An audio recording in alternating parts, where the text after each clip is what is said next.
भगवान श्री विष्णु के 10 अवतारों में से परशुराम अवतार एक महत्वपूर्ण स्थान रखता है। यह अवतार उस समय लिया गया जब पृथ्वी पर अत्याचार, अन्याय और अधर्म का अत्यधिक विस्तार हो चुका था। राजा और क्षत्रिय अपने कर्तव्यों को भूलकर निर्दोष लोगों पर अत्याचार कर रहे थे।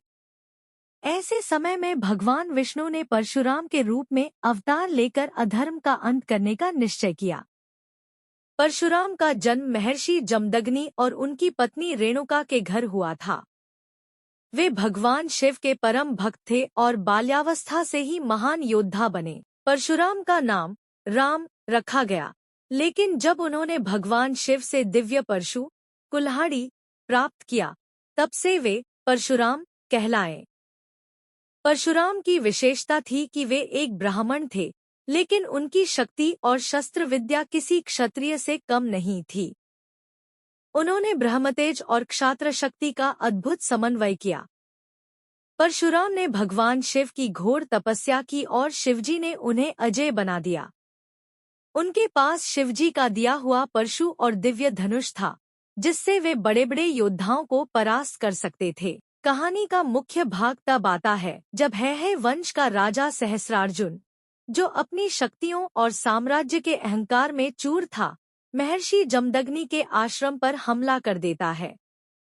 राजा सहस्रार्जुन ने महर्षि का कामधेनु गाय बलपूर्वक छीन ली, जो उन्हें वरदान स्वरूप प्राप्त थी और जिससे अनंत सुख समृद्धि मिलती थी।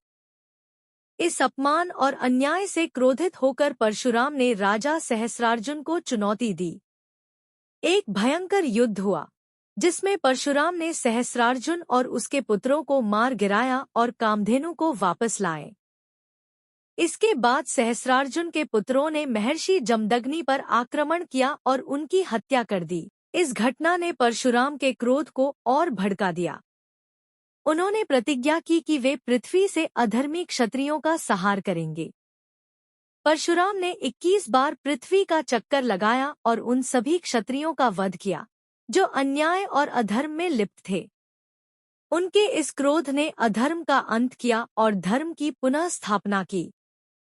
परशुराम का यह कार्य केवल क्रोध या प्रतिशोध नहीं था, बल्कि यह अधर्म और अन्याय के खिलाफ एक निर्णायक कदम था।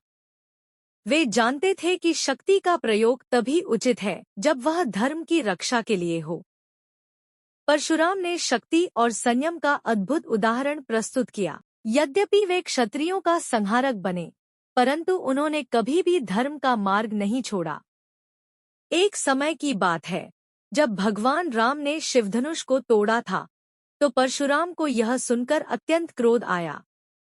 वे जनकपुर पहुंचे और राम से प्रश्न किया कि उन्होंने शिवजी का धनुष क्यों तोड़ा। परंतु जब उन्हें राम के वास्तविक स्वरूप का पता चला, तो वे शांत हो गए और उनका सम्मान करते हुए अपने परशु को राम के चरणों में समर्पित कर दिया। यह घटना परशुराम के संयम और समर्पण को दर्शाती है। परशुराम केवल एक योद्धा नहीं थे, बल्कि वे धर्म के प्रहरी थे। उनका जीवन हमें सिखाता है कि शक्ति का प्रयोग तभी करना चाहिए जब वह धर्म और न्याय के लिए हो। उन्होंने अन्याय के खिलाफ अपने क्रोध का उचित उपयोग किया और धर्म की स्थापना की। भगवान विष्णु के इस अवतार का महत्व इसलिए भी है क्योंकि उन्होंने यह सिखाया कि धर्म और न्याय के रास्ते पर चलने के लिए साहस, संयम और शक्ति का संतुलन होना आवश्यक है। परशुराम अवतार आज भी हमें धर्म, न्याय और शक्ति का सही प्रयोग करने की प्रेरणा देता है। लाइक और सब्सक्राइब जरूर कीजिए।